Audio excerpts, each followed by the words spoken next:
এটা তো একজনই বলছেন আমাদের কাছে, আর আমরা ওনার কথাটাই বিশ্বাস করছি। মানে এখানে ওনারে আল্লাহ তাআলা বিশ্বাস ছাড়া আর যৌক্তিক কোনো বিশ্বাস নেই, মানে বিশ্বাসের পেছনে কোনো যৌক্তিকতা নেই। যৌক্তিকতা নাই, যেহেতু আল্লাহ রাসূল আল্লাহকে স্বয়ং এগুলা দেখাই আমাদের কাছে।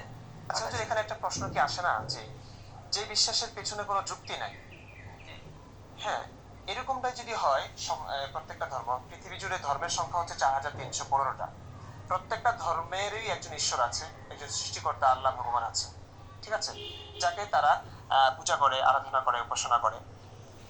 এখন ধর্ম নিয়ে আমাদের কাছে আমরা মুসলিমরা ঠিক সঠিক কথা, এই যে নাস্তিকতার কথা বলো, এই পৃথিবীতে 10,000 ধর্ম আছে, প্রত্যেকটি ধর্মের স্রষ্টা আছে, ইয়া আছে। আচ্ছা, এটা তুই বিশ্বাস করস, বেটা আমরা তো এটা বিশ্বাস করি না। প্রত্যেকটা ধর্মেরই এক একজন স্রষ্টা আছে, এটা তুই বিশ্বাস করস, আমরা এটা বিশ্বাস করি না। আমরা বিশ্বাস করি আল্লাহ প্রদত্ত ধর্ম একটি একটি একটি। আল্লাহ প্রদত্ত ধর্ম কয়টি? একটি। সেটা কোনটা? লা ইলাহা ইল্লাল্লাহ, এই একটা। আল্লাহ তাআলা পৃথিবীতে আদম থেকে নিয়ে নবী মুহাম্মদ সাল্লাল্লাহু আলাইহি ওয়াসাল্লাম সোয়া লক্ষ নবী প্রেরণ করেছেন, সকলকে এক ধর্ম দিয়ে প্রেরণ করেছেন, লা ইলাহা ইল্লাল্লাহ, এই একটা দাওয়াত। এবং এই একটা দাওয়াত দিয়ে প্রেরণ করছেন। সকল নবী আল্লাহ পাক পাঠাইছেন, সকল নবী সত্য, সকল নবীর অনুসারীগণ সঠিক পথে আছে। নবী বাদে যারা, এরা ভ্রান্ত, এরা মিথ্যা। কাজে যে 10,000 ধর্ম, এগুলো নবীরা নিয়ে আসে নাই। কি বলস, কারে কি বুঝাস? এগুলো নবীরা নিয়ে আসে নাই, এগুলো মানব রচিত ধর্ম। মানুষ নিজেরা বানাচ্ছে। মূর্তি পূজা কি আল্লাহ পাক দিচ্ছে নাকি? হেই বেয়াদবের বাচ্চা, মূর্তি পূজা কি আল্লাহ দিয়েছে? মূর্তি পূজার ধর্ম কতগুলা? এই পৃথিবীতে যতগুলো ধর্ম আছে প্রায় বেশিরভাগগুলো মূর্তি পূজা করে। মূর্তি পূজা কি আল্লাহ দিয়েছে নাকি? হতভাগা কোথাকার। তুই কইলি যে এগুলা এক একজন আসছে, নিয়ে আসছে, এরা সবাই সত্য। কিভাবে হয়? মূর্তি পূজা তো আল্লাহ তাআলা দেয় না। তাহলে আল্লাহ তাআলার ধর্ম হলো এই পৃথিবীতে নবীগণ যেগুলো নিয়ে আসছে সেইগুলা। কাজে নবীগণ সত্য, নবীদের বিরোধিতা যত ধর্ম সব মিথ্যা।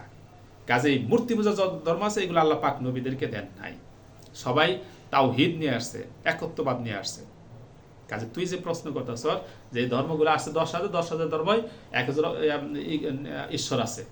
10,000 ঈশ্বর সত্য নয়, সত্য হলো একটা, সেটা হলো যেটা ইসলাম এবং নবীদেরকে আল্লাহ পাক যে ধর্ম দিয়ে পাঠিয়েছেন। এখন আবার প্রশ্ন করবে নবীদের ধর্মের ভিতরে মিল নাই, যেমন যেমন খ্রিস্টান ধর্ম, এটা আল্লাহ তাআলা প্রদত্ত ধর্ম। ইহুদিদের ধর্ম আল্লাহ তাআলা প্রদত্ত ধর্ম, ইসলাম ধর্ম আল্লাহ প্রদত্ত ধর্ম। তাহলে 3 ধর্মের মধ্যে মিল নাই কেন? এটা তুই প্রশ্ন করবি। এটা সহজ উত্তর, সেটা হলো যে আল্লাহ তাআলা যে 3 নবী প্রেরণ করছেন, মুসা আলাইহিস সালাম, ঈসা আলাইহিস সালাম, নবী মুহাম্মদ সাল্লাল্লাহু আলাইহি ওয়াসাল্লাম, নবীদের মাঝে মিল আছে। নবী মুহাম্মদ মুসা আলাইহিস সালাম নবী মুহাম্মদ সাল্লাল্লাহু আলাইহি ওয়াসাল্লামের কথা উম্মতকে জানিয়ে দিয়েছেন। হযরতে ঈসা আলাইহিস সালাম নবী মুহাম্মদ সাল্লাল্লাহু আলাইহি ওয়াসাল্লামের কথা জানিয়ে দিয়েছেন। কোন নবীর সাথে কোন নবীর শত্রুতা নাই, সকল নবী একজন একজনকে সাপোর্ট করেছে, সমর্থন করেছে। এখন উম্মতের মধ্যে এসে বাইজে গেছে। দেখ উম্মতের মধ্যে কিভাবে বাজলো? হযরতে মুসা আলাইহিস সালামের উম্মত যারা ইহুদি গোষ্ঠী, এরা মুসা আলাইহিস সালামকে মানে না। বাজার কারণটা হলো মুসা আলাইহিস সালামকে তারা মানে না। তারা মুসা আলাইহিস সালামের পরিবর্তে তারা এই পৃথিবীর সৃষ্টি আল্লাহ পাক একজন নবী উযাইর আলাইহিস সালাম, তাকে আল্লাহর পুত্র সাব্যস্ত করে নিয়েছে। তো যখন আল্লাহর পুত্র সাব্যস্ত করছে, তখন তারা মুসা আলাইহিস সালামের ধর্ম থেকে তারা ধর্মতুচ্ছ হয়ে গেছে, ধর্মের থেকে তারা সরে গেছে। এখনো তারা মুসা আলাইহিস সালামের ধর্মের অনুসারী নাই। এবং শুধু এই একটা কারণ নয়, আরো কারণ আছে। তারা মুসা আলাইহিস সালামের কিতাব তাওরাতকে তারা বিকৃতি করেছে নিজ হাতে পরিবর্তন করে। কাজে তারা মুসা আলাইহিস সালামের সঠিক ধর্ম এখন দুনিয়াতে রাখে নাই। এই কারণে তারা মুসা আলাইহিস সালামের অনুসারী নয়। ঈসা আলাইহিস সালামের একই কথা। ঈসা আলাইহিস সালামকে তারা স্বয়ং আল্লাহ তাআলা পুত্র বানিয়ে নিয়েছে। যে তাওহীদের দাওয়াত দিয়ে ঈসা আলাইহিস সালাম আসছিলেন, সেই স্বয়ং ঈসা আলাইহিস সালামকে তারা আল্লাহর পুত্র বানিয়েছে। মরিয়ম সাল্লাল্লাহু আলাইহি মা বানিয়ে নিয়েছে, যেটা 100% শিরক। যারা মূর্তি পূজা করতে তারা যেমন মুশরিক, এরাও তেমনি মুশরিক। তাহলে মুসা আলাইহিস সালামের দিনের উপরে ইহুদি জাতি নাই, আর ঈসা আলাইহিস সালামের দিনের প্রতি খ্রিস্টান জাতি ঈসা আলাইহিস সালামের দিনের উপরে নাই। যার কারণে মুসলমানের সাথে ঈসা আলাইহিস সালাম আর মুসা আলাইহিস সালামের উম্মতের সাথে বাঁধা। যদি এরা সঠিক ধর্মের উপর থাকতো তাহলে কারোর সাথে বাঁধা থাকতো না। সঠিক ধর্মের উপর থাকলে সকলেই নবী মুহাম্মদ সাল্লাল্লাহু আলাইহি ওয়াসাল্লামের ধর্ম গ্রহণ করতো, ঈসাইগণ। কারণটা হলো তাদের ধর্ম তো বিকৃত হয়ে গেছে। কাজে এখন সত্য ধর্মের ছায়াতলে আসতে হবে। এই কারণে সত্য ধর্ম হলো নবী মুহাম্মদ সাল্লাল্লাহু আলাইহি ওয়াসাল্লামের সত্য ধর্ম, যেটা আল্লাহ রাব্বুল আলামিন বিকৃতির উত্তর রাখছেন কিয়ামত পর্যন্ত রাখবেন। তাহলে অটোমেটিকলি তারা ইসলামের ছায়াতলে আসতো, কিন্তু তারা সেটা করে না। তারা না করে তারা কি করছে? উল্টা করতেছে। এবং সকলেই কিন্তু আবার সেই উল্টা কাজ করতেছে না। নবী করিম সাল্লাল্লাহু আলাইহি ওয়াসাল্লামের যুগে ইহুদি খ্রিস্টানগণ মুসলমান হয়েছে, হ্যাঁ, রাসূল সাল্লাল্লাহু আলাইহি ওয়াসাল্লামের যুগে হযরত উবাই ইবনে কাব ইহুদিদের বড় পণ্ডিত ছিল, তাওরাতের বড় পণ্ডিত, বিশাল পণ্ডিত, সর্বোচ্চ পণ্ডিত উবাই ইবনে কাব।